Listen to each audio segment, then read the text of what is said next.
This program is dedicated to a controversial topic that evokes numerous theories, opinions, and speculations. Listeners are invited to draw conclusions based on the available information. In an American government morgue lies a dead alien. For more than 10 years, the passions surrounding this suspicious and infamous film about the autopsy of an alien have not subsided. Is it reality or a hoax? If the film is genuine, it could serve as compelling evidence that aliens have visited Earth. Many television companies around the world are involved in this multi-million-dollar deception. The people participating in this have been played. One of the participants, responsible for the special effects in the film, crafted the alien himself. However, when the camera pulled back for a panoramic shot, an identical alien was found in the corner on the floor, which allegedly moved. This is a truthful document of exceptional importance. If this is a forgery, then it is likely the most unusual collection of fakes ever assembled by a filmmaker. The story of the alien autopsy dates back nearly 60 years and begins at the Roswell airfield in New Mexico. The Air Force announced that a flying disc had been discovered, which was now in the Army's possession. Army officials reported that the object found last week had been examined in Roswell and sent to Wright Field for further investigation. Walter Haut, the public relations officer of the 509th Bomb Group, was summoned to headquarters and received copies of a press release stating that they had in their possession a flying disc. He was ordered to distribute the press release to 4 news outlets in the town. This release quickly circulated among radio stations and evening newspapers, igniting the curiosity of a nation where hundreds of sightings of flying discs had been reported in recent months. However, everything ended as quickly as it began. Within 4 hours, General Ramey, commander of the 8th Air Force, made a new statement. It was not a flying disc at all. Everyone believed it was a weather balloon. All of this was presented very cleverly. At first, it was said that, yes, they had captured a flying saucer, and then the general, possessing much greater awareness, stated that it was a new type of weather probe. Nevertheless, the residents of Roswell believed that it was something more than a weather probe. One of the witnesses, whose father was part of the reconnaissance team at the military airfield, recalls how his father, very excited, came home around 1 or 2 in the morning and wanted to show the family what he had brought from the airfield. He claimed it was a part of a flying saucer. All of it was laid out on the kitchen floor, and they looked at it carefully. The witness picked up an elongated rod to examine it more closely. Light reflected off the inner surface, and he noticed some writings or symbols that initially appeared to him as hieroglyphs. While working on a book about this incident, writer Kevin Randall discovered that more people had encountered the debris than anyone could have assumed. By his latest count, he had spoken to about 4 dozen people who had encountered various aspects of the crash. Most interestingly, the material, similar to foil, could be crumpled into a ball and it would unfurl by itself. Attempts to set it on fire were unsuccessful. The flame would not hold to it. They even tried to cut it with pocket knives, but they could not. Among the witnesses was also Frankie Rowe, who had heard from Ray that he had seen compelling living evidence. According to him, there were 2 bodies. They lay on the ground next to the ship, and one of them, which the witness referred to as the little man, was still alive. Through numerous interviews with the participants of the crash in Roswell, researcher Kevin Randall was able to reconstruct the sequence of events starting from the moment the bodies and the ship were discovered. Reliable testimonies from several eyewitnesses confirmed that the ship and the bodies were transported to Hangar 84 at the military airfield in Roswell, where they remained overnight before being taken away. According to witness testimonies, the bodies were placed in a large wooden crate that was located in the center of the hangar. All actions were carried out with remarkable care. Soon after, it was announced that they had a flying saucer and that they had already acquired it. However, it seemed that no one sought anything else. Later, all of this was transferred to Fort Ward. Senior military officials claimed that they were not mistaken, but were simply observing a weather balloon. The press could not locate Jesse Marcel, as he was at Fort Ward and was forced to remain silent. When he returned from Carswell after inspecting the debris, he told his friend and his mother not to speak about it. Years later, Marcel confessed that he was part of a conspiracy of silence, supporting the explanations of the Air Force, even though he knew it was not true. Witness Frankie Rowe recounted that an officer came to her to inquire about a strange piece of metal that she had picked up. She confirmed that she had touched it, but the officer insisted that it had never existed. He became aggressive, stating that she had never been there and had seen nothing. He added that if she did not want to understand this, they could take action. The evidence supporting the legend of the UFO crash in 1947 remained unclear until 1995, when a film emerged in England showing an alien autopsy. This autopsy had always been met with ridicule. Who could believe that they were actually performing an autopsy on an alien? Ray Santilli, the owner of a music and video distribution company in London, recounted that in the early 1990s, after acquiring several films about rock and roll from the 50s, an American cameraman offered him something else. Santilli described how they watched this incredible film fragment, and his first reaction was disbelief. He explained that he eventually bought the reels of black and white film, which showed the autopsy of a strange humanoid creature. The cameraman, claiming to have top military clearance, told Santilli that in 1947, he had been urgently flown to Roswell, where he filmed several beings, both alive and dead, as well as the autopsy of one of them. He set aside boxes of film that required special handling and sent the remaining ones back to Washington. When he finally processed the set-aside boxes, he decided to turn to the main material. However, when he tried to sort through the reels in Washington, he was unsuccessful. He had stored them in a cardboard box in his archive. The question of forgery brings us back to the incident. The cameraman claimed to have seen a flying disc that had crashed, and a creature that was referred to as a freak. They lay on the flying craft, and most of them were screaming in pain. However, he could not say where they had come from, and he did not know. When the researcher visited his home, he noticed numerous memorabilia, such as photographs on the walls, photo albums, a diary, and documents. The cameraman seemed to him to be a sincere person. But then the question arises, why does Santilli not reveal the identity of this cameraman? First of all, the cameraman and his colleague agreed to keep secret how they obtained the film. If he gains confidence that he will not be persecuted, he may reveal his identity. However, according to the operator, he is already nearing 80 and he wants a quiet life. Moreover, he received money for personal needs, which raises questions about tax payments. Among experts, there is confidence in the authenticity of the film. This is not a question about Hitler's diaries or something similar. All they did was distribute the film to the public, urging people to study it. In this film, viewers can see the autopsy of a being referred to as an alien from other worlds.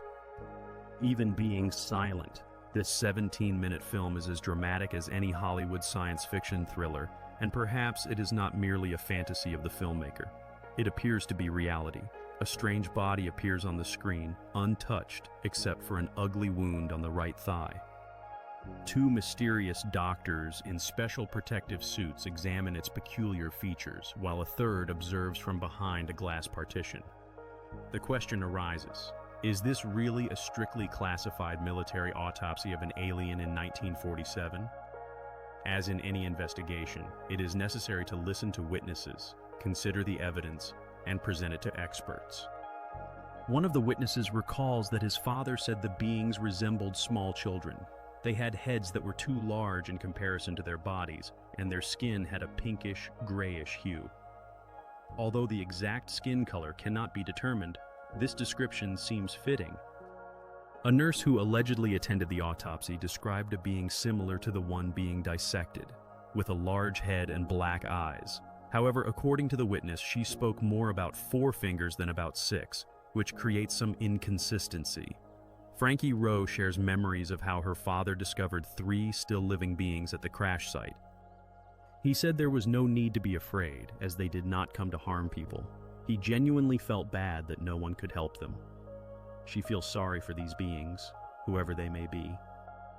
If they are indeed from another world, their family will never know what happened to them, and they will never return home. Nevertheless, eyewitness testimonies are generally unreliable, especially if they were made nearly 60 years ago.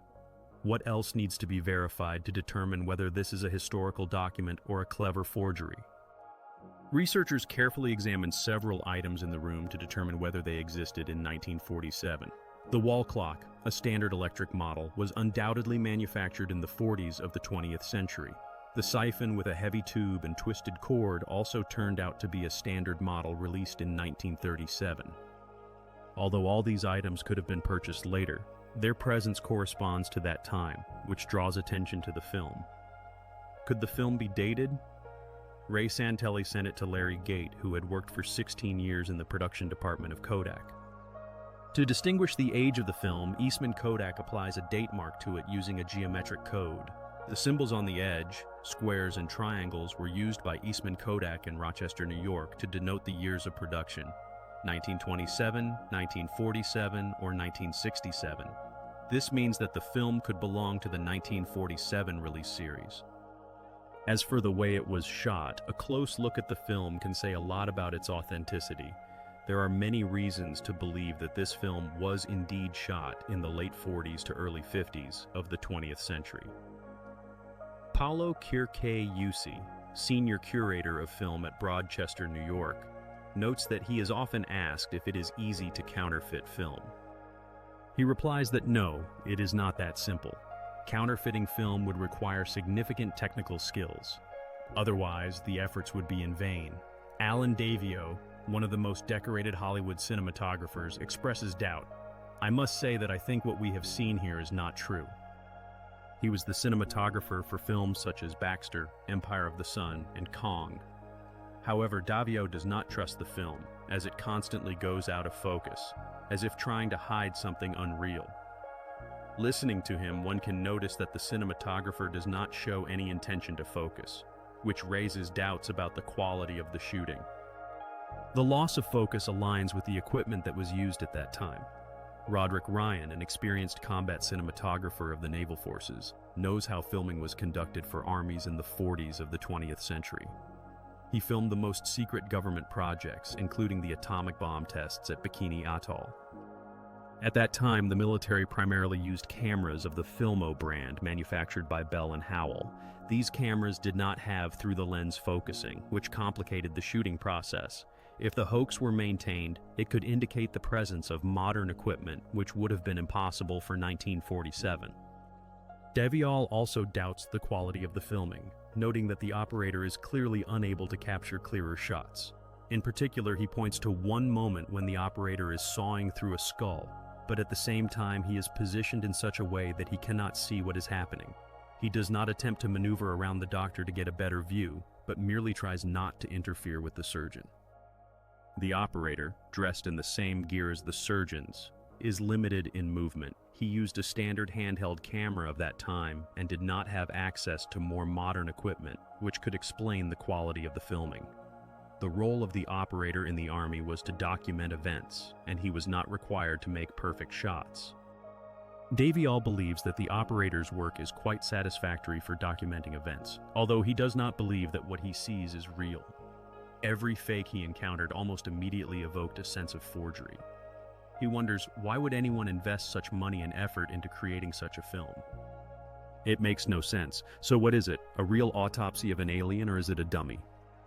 Perhaps it is an incredible hoax.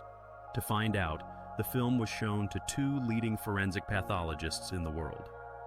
Chris Milroy, a senior lecturer in forensic medicine at the University of Sheffield in England, is known for his expertise in determining causes of death and investigating murders. Cyril Wecht, a former president of the American Academy of Forensic Sciences, has conducted or supervised nearly 40,000 autopsies. Wecht, analyzing the footage, notes, "I have never dealt with anything even remotely resembling the creature we see in the film." He points out anomalies such as the low placement of the ears, which does not conform to norms for a human being. This strange creature, which some call an alien from outer space, fits the popular concept of what an extraterrestrial looks like. With a huge head and enlarged eyes, familiar from books and films about alien visitors. Additionally, it has 6 fingers on each hand and foot, a condition known as polydactyly, a phenomenon observed in various chromosomal or genetic anomalies. Wecht also notes the absence of male genitalia, indicating that this must be the body of a woman, but without any secondary sexual development.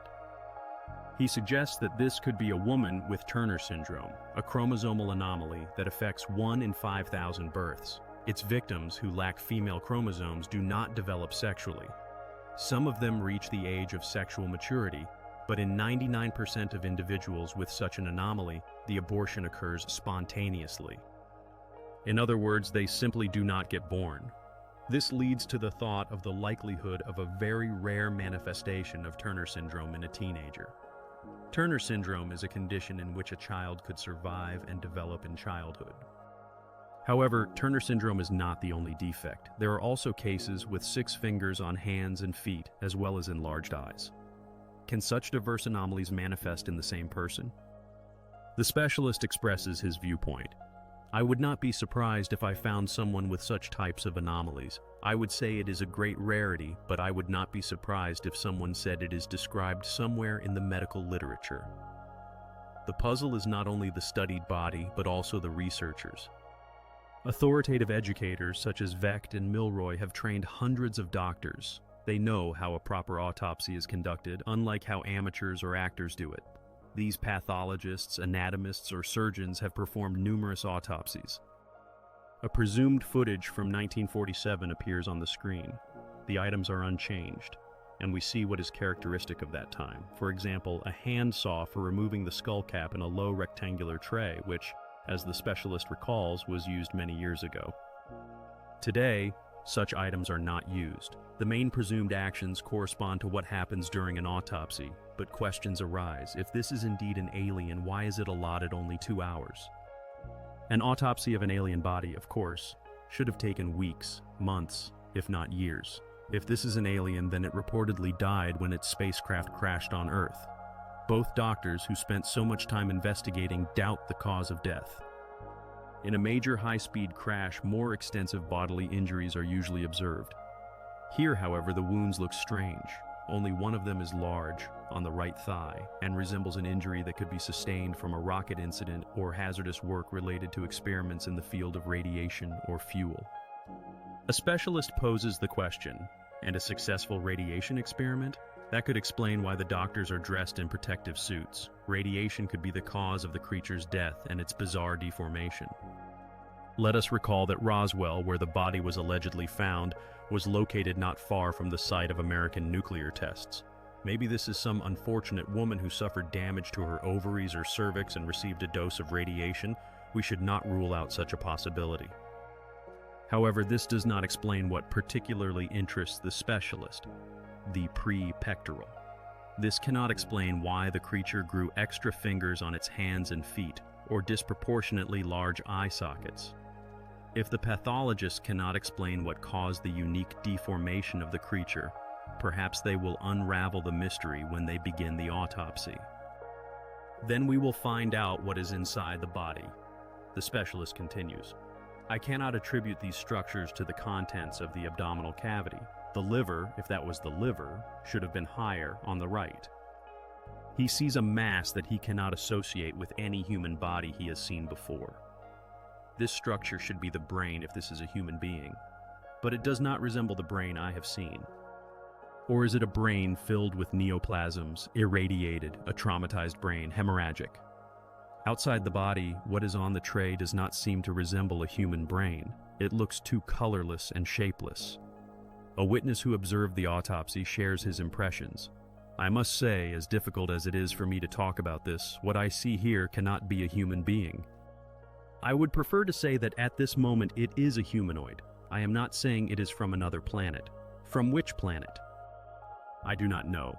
He continues, but I cannot say that this is the human race, since you and I know what the human race is. 2 well-known pathologists believe that the film may be showing the autopsy of a real biological organism. However, there is another explanation. This creature is not made of flesh and blood, but is most likely man-made to fool those who see it. Doubts about the authenticity of the material are expressed by a special effects expert. How hard is it to make a freak that is constantly bleeding? He mentions Stan Winston, whose company created the most lifelike Hollywood creatures. He created dinosaurs for Jurassic Park, and quite convincing alien predators, extraterrestrials. Winston would have been pleased if he had managed to reproduce humanoids like this. The witness recalls his first reaction. This is unreal. This body was made by someone, like a prop. He continues, knowing how difficult it is for us in the world of live effects to imitate skin cutting, I looked at this and told myself, If this is unreal, then I would truly be proud to have created an image like this today.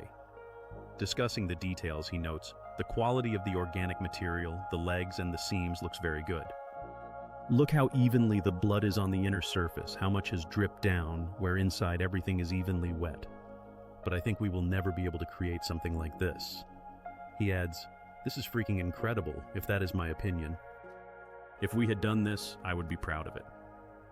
The difficulties in reproducing the details of the autopsy become evident. How to do this, an uneven flap.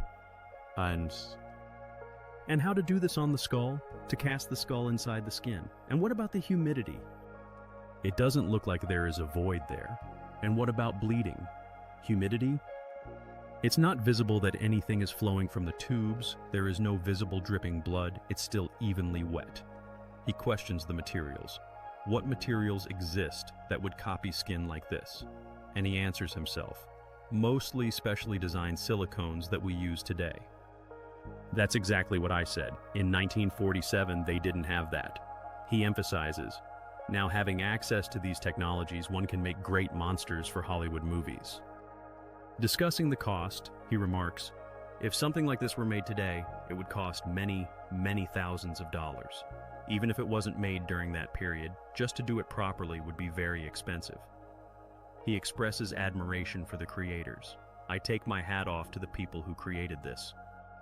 American television producer Robert Kiviad, who released the hit 1995 film Alien Autopsy Fact or Fiction, began searching for evidence of fraud, studying another darkened film related to the movie, which allegedly shows an alien autopsy conducted in a tent near the site of a UFO crash in Roswell in 1947. Kiviad questions Ray Santilli. Why do these two scenes not match at all? What did the military operator tell you about these two scenes? Santilli replies, the operator claims that on the dark film, President Harry Truman's scientific team sent to Roswell received an alien, examined it, and then transferred it to another location. It is possible that viewers are going to be shown an alien lying on a table with a flashing flashlight in the background. In the recording made during the alleged autopsy of the extraterrestrial being, the faces of the doctors engaged in this mysterious procedure can be distinguished. A grim man appears on the film, periodically blocking the camera with his cloak. However, the researcher had serious doubts about the authenticity of this recording. He believed that the film from the tent looked like a staging, and the static camera would not correspond to how a team of scientists would act. The doubts intensified when he noticed that two doctors in the film appeared to him to be British, although he could not explain why exactly that was the case. Intrigued by this material, the researcher quickly concluded that all of this could be part of a grand deception. He noted that there were two completely different films containing the scene of the alien autopsy, which raised even more questions. Subsequently, the researcher learned about a third film that Ray showed him. This film, black and white, depicted a military man in uniform who was spinning a metal beam with hieroglyphs, presumably of the aliens. The camera then focuses on a table cluttered with metal parts, among which were strange imprints resembling six-fingered hands. Ray claimed that these were the control panels of the aliens, possibly from their ship. The researcher continued to study the films that Ray Santilli presented as authentic footage of aliens. In 1998, his suspicions regarding the authenticity of the doctors in the tent and growing doubts about Santilli's claims led to the creation of a television program titled The Greatest Hoaxes. Mysteries finally revealed. He understood that the film from the tent was merely part of a more complex scheme. The researcher sent the film to NASA, where specialists created still images of the doctors leaning over the alien. Upon magnification, the faces became clearly distinguishable. Using technologies applied to create portraits of criminals, they were able to obtain clear images that could assist in identifying these individuals. During the investigation for The Greatest Hoaxes in England, the researcher met with Kate Goodyear, who informed that she knew a man from the tent named Elliot, working at AK Music. Later, Elliot confirmed that he was willing to come to America for an exclusive interview. He recounted that Ray Santilli approached AK Music with a request to create a film depicting the scene of the autopsy several months before the alien autopsy film was released in 1995. Elliot explained that Santilli wanted the footage to appear as though the alien autopsy was taking place in a tent set up immediately after the UFO crash in Roswell in 1947. Elliot also noted that while the attempt at the autopsy, dubbed the tent footage, was interesting, Ray decided that it was not enough to attract attention. He asked the team to make the filming more vivid and spectacular, to create the impression of a real alien autopsy, as if doctors were holding some tissues. However, AK Music responded that they could not fulfill such a request. Nevertheless, Ray Santilli found a talented team of special effects specialists, but Elliot did not know exactly where he sought help. British UFO researcher Philip Mantle, who had been trying to unravel this story for more than 10 years, discovered an important lead in 2002. I wrote an article. It was titled "The Alien Cover-Up, a New Version." This article was published in UFO magazine here in England. It was an update in which I discussed the main aspect of my research into this film. At the end of the article, my contact information was provided. If you have any information about this film, please contact me. Soon, I received an email from a man who introduced himself as Simon. He was very concise. He knew something about the film. He said that his friend created that creature. I am not talking about the tent footage. I mean the brightly lit scene of the autopsy. He made a puppet for that scene, and he created smoke for it. In fact, he was not a special effects artist. He was a sculptor whose works were sometimes used in film and television. Philip Mantle reported his discovery to Robert Kiviat in Hollywood. A few days later, I contacted the manager of the person who, according to Simon, was fully responsible for the autopsy film, including the models and mock-ups for Ray Santilli. The manager and I had a long conversation. The man who, according to Simon, created the creature for the alien autopsy apparently wanted to tell his story. He wanted to sell it. He wanted me to know what Ray Santilli had promised. In 7 years, he or someone else would publish it. Thus, this man was eager to share his story with the public. And I was more than happy to provide him with such an opportunity on television. But Kivet was unable to find buyers in Hollywood. It seems that the fraudster from the world of special effects did not find himself in the spotlight. Many, at least in America, perceived the greatest hoaxes as proof that the alien autopsy was a scam. But I explained to the executives of television companies in Hollywood that if you look online, ask ufologists and ordinary people, especially outside of America, they do not consider the alien autopsy to be a proven fake yet. However, there were also very unpleasant circumstances. I could not convince the television companies that the greatest hoaxes do not concern the brightly lit stage. The manager of that special effects master began to lose interest in me, as I could not settle the matter. In 2005, when reports emerged that a feature film titled Alien Autopsy was planned, Philip Mantle received information about the identity of the creator of that scene. And strangely enough, this news was revealed by a woman from the film company. It was a British company called QWERTY Films. I asked the lady from this company who was responsible for the special effects, who was hired to create the special effects for their film, about the autopsy. She directly informed me via email that the person responsible for the special effects was named John Humphrey. Moreover, he was not only responsible for the alien effects but also created the original alien. Alright, you got me. Here is who this guy is. All you need to do, if you know his name, if you are a good journalist like Philip Mantle, is to visit John Humphrey's website. And you will find out that John Humphrey is indeed the one who, as you might think, fooled 2 pathologists and deceived American expert Stan Winston. The fact is that John Humphrey is a sculptor who knows how to use animal parts, real animal innards, placing them in a beautifully crafted shell. He is an expert, he is smart, he is an artist. And that is one of the reasons why I did not want to reveal his name until Philip Mantle found out who he was. Because I respect art, I respect people who are capable of handling such a task, but on the other hand, it was a deception worth millions of dollars, involving many television companies around the world. Many people were deceived. Millions of viewers. At least 100 million people worldwide watched this film and were convinced that it was true. In April 2006, with the release in the United Kingdom of the feature film Alien Autopsy, there was an unexpected confession from John Humphrey. He stated that he not only created the alien for Ray Santilli's film, but also played the surgeon who made the incision. Despite this, Santilli continued to insist that he had acquired a genuine American military film made in 2006.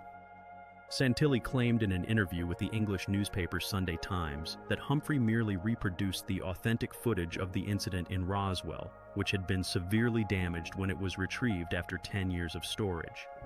Despite Humphrey's confirmation that it was a carefully orchestrated hoax, Santilli insisted that Humphrey obtained very accurate images for his work.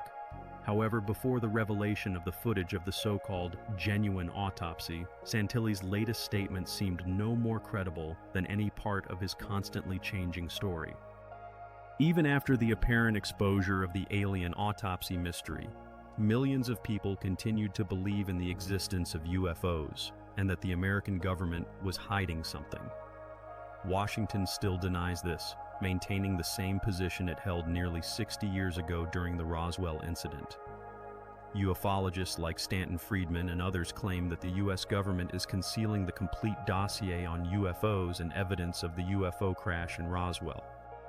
Questions about the analysis materials, autopsy reports, and witness testimonies from those present at the events and who investigated this in various government laboratories remain unanswered. There is no doubt that a film about the autopsy exists. When such an event occurs, all its aspects are filmed. People who collected debris both in the field and at the crash site claimed that photographs were taken and a film was shot.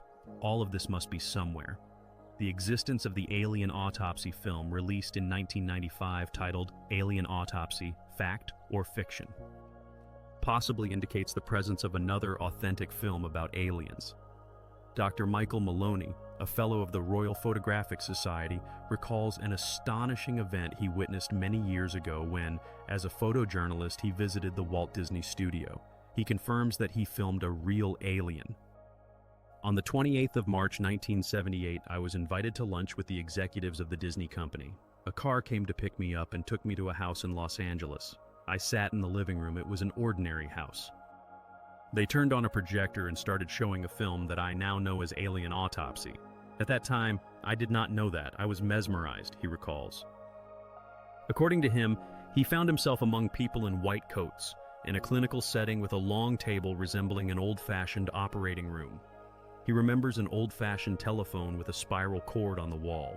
The camera moved in a circle, and this was filmed by a professional. It was definitely not home video. It circled the operating table where specialists, doctors, and surgeons were conducting a post-mortem autopsy of a being resembling an alien. When the camera pulled back for a panoramic shot on the floor in the corner, there was an identical alien, or something resembling an alien, and it was moving. I assumed that the one on the table was dead, but the one on the floor was moving. I thought, this is incredible. He shares his impressions. After watching the film, he was asked what he thought about it. He replied, "Fantastic. I have never seen anything like this in my life." Now the question arises, is it possible that the film he saw in 1978 has some relation to the fake alien autopsy film created in 1995? And was Ray Santilli's film inspired by real events? When he watched it for the first time, he noticed that it was very similar to the room he had seen in March 1978. Memories of what happened in Roswell remain vivid in the minds of many. One of the researchers, sharing his thoughts, noted that although he recognized the place and the people, much of the original footage he had seen was missing. He emphasized that there was no alien in the frame, and the small details that were visible in the original 16mm film were absent. Nevertheless, he was sure of one thing: the original film he saw was astonishing and real. However, the situation changed when Ray Santilli presented physical evidence, claiming that he had an authentic military film of an alien autopsy. This statement could have inspired documentary filmmakers like John Humphrey. Until such evidence is presented to the general public, supporters of the theory regarding the Roswell incident continue to await more convincing documentary proof.